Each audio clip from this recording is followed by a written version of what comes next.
kilala mo si Dave Denver? Undefeated yun sa FRBL. Pero nung napunta sa Motus, well, that's life. That's life. Yung standing niya, parang yung pera mong pinabangko. 1.5. Yo!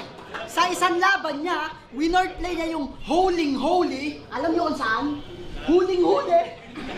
Dagdagan nyo nga to, baka ako makulangan. Nung narinig ko yung word name mong potato, sa patay to, puta, bigla ako nabuhayan. Ano sasabihin nyo? Tapos sasabihin nyo, ito top tier. Top tier? That's weird, never man. Tangina mo, Casper level 1. Anong iaagil mo sa akin? Nasa flip-top na? Tungkol sa jowa? Baba, baog, pustiso, tabinlawa?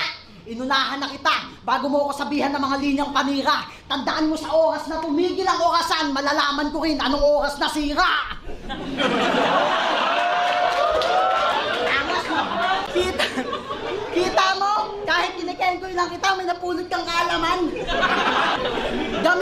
Gamitan mo kasi ng utak, wag lang basta dis lang, mamen. After neto, wala nang peace bomb sa'yo, please lang, iyong pakita, galing. Ito ay take one, wala na next chance, so agwat ang layo kahit sa distance, dalin. At kung sasabihan mo akong bungi, at least may napulot kang aral, may wisdom pa rin.